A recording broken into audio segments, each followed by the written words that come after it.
warahmatullahi wabarakatuh. Oke anak-anak, pada video sebelumnya kan kita telah membahas penghapusan piutang dan juga pencatatan penghapusan piutang dengan menggunakan metode langsung. Nah, pada video kali ini itu kita akan membahas materi selanjutnya, yaitu penghapusan piutang dengan menggunakan metode tidak langsung. Oke, langsung saja ya kita masuk ke pembahasannya. Metode tidak langsung ataupun cadangan. Nah, dalam bahasa Inggrisnya itu biasa disebut dengan indirect method or allowance method. Adalah metode penghapusan piutang yang dilakukan dengan cara setiap akhir periode itu ditentukan taksiran jumlah kerugian piutang. Nah, jadi dalam metode cadangan ini atau metode tidak langsung, ketika akan melakukan penghapusan piutang, perusahaan itu tidak akan serta-merta langsung akan menghapuskannya, namun akan dibuat cadangannya terlebih dahulu. Nah, maksudnya gimana sih? Nah, untuk mengetahui lebih lanjut tentang perbedaan antara metode langsung dengan metode tidak langsung, kita simak di slide selanjutnya. Oke, yang pertama kita akan bahas terlebih dahulu metode langsung, sekaligus mengulang materi yang kemarin. Metode pencatatan langsung itu ciri-cirinya yang pertama, kerugian piutang tak tertagih dicatat pada periode penerimaan piutang berdasarkan jumlah piutang yang dihapuskan. Yang kedua, setiap penghapusan piutang langsung dicatat pada rekening kerugian piutang. Jadi ketika perusahaan sudah memutuskan untuk melakukan penghapusan piutang, jika perusahaan tersebut itu menggunakan metode langsung, maka akan dicatat langsung di rekening akun kerugian piutang. Dan yang ketiga, biasanya digunakan oleh perusahaan-perusahaan yang berskala kecil ataupun juga perusahaan-perusahaan yang tidak banyak melakukan penjualan kredit. Nah, itu tadi tentang metode pencatatan langsung yang sudah kita pelajari di video sebelumnya.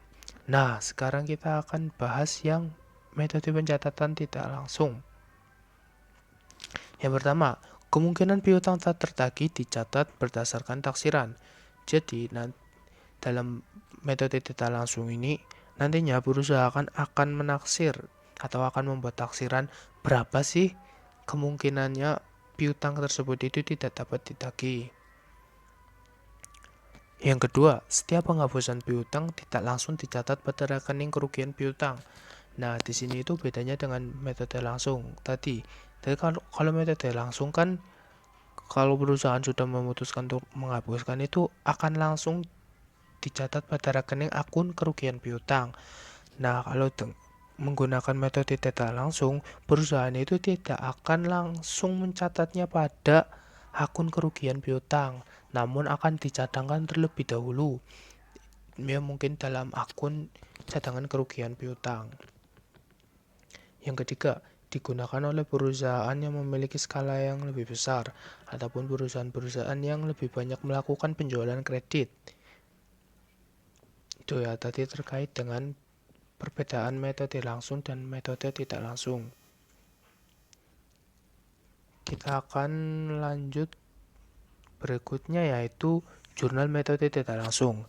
Nah, di sini itu ada 5 jurnal untuk pencatatan metode tidak langsung.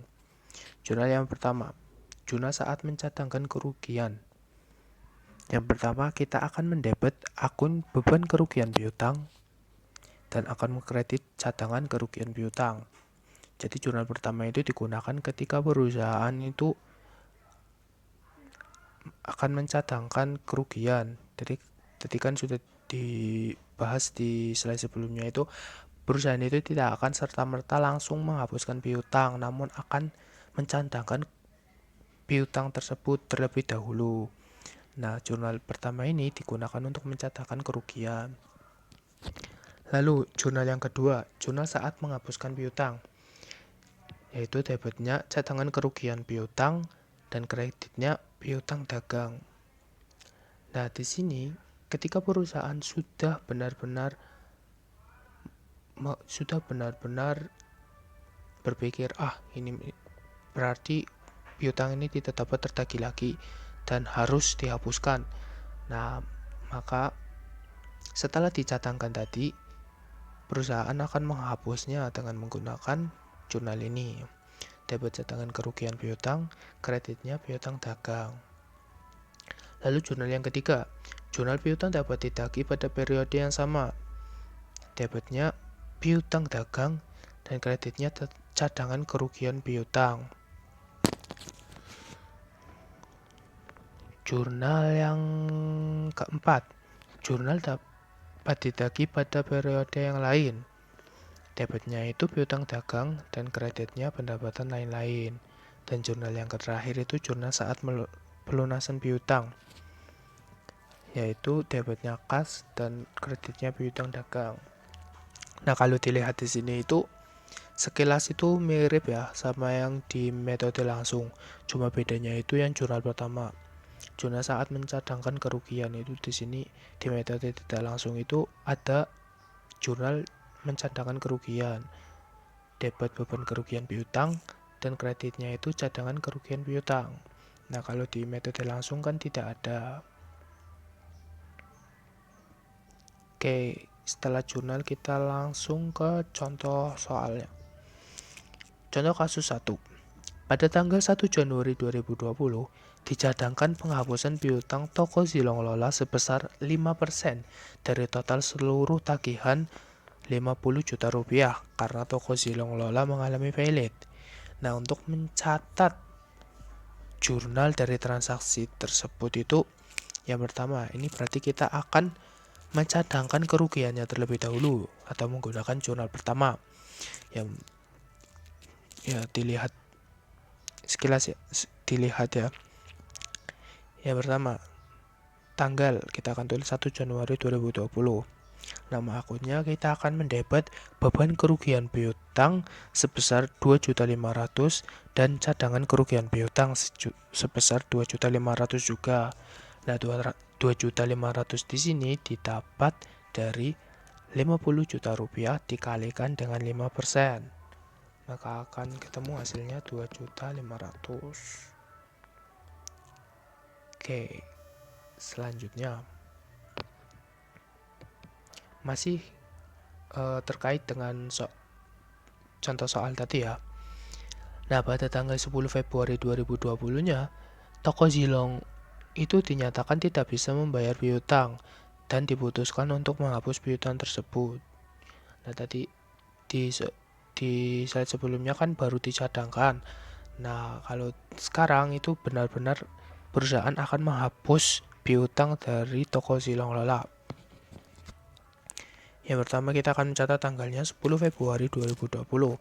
Untuk nama akunnya kita akan mendebet cadangan kerugian piutang sebesar 2.500.000 dan akan mengkredit piutang dagang sebesar 2.500.000 juga. Oke, kita masuk ke slide selanjutnya. Nah, ternyata pada tanggal 1 Mei 2020, toko Zilong Lola itu menghubungi bahwa akan melunasi piutangnya tanggal 10 Mei 2020. Nah, di tanggal ini itu toko Zilong Lola menghubungi bahwa saya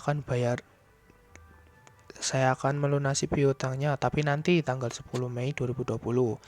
Nah, untuk mencatat transaksinya itu seperti berikut. Yang pertama kita akan tulis tanggalnya itu 1 Mei dulu ya, 1 Mei 2020. Nama akun kita akan mendebet akun piutang dagang sebesar 2.500.000 dan akan mengkredit cadangan kerugian piutang sebesar 2.500.000 juga. Lalu pada saat tanggal 10 Mei 2020-nya atau saat pelunasan piutangnya, kita akan mencatatnya yaitu mendebet kas sebesar 2.500.000 dan akan mengkredit piutang dagang sebesar 2.500.000 juga. Oke, tadi terkait dengan contoh soalnya ya, dengan menggunakan metode tidak langsung.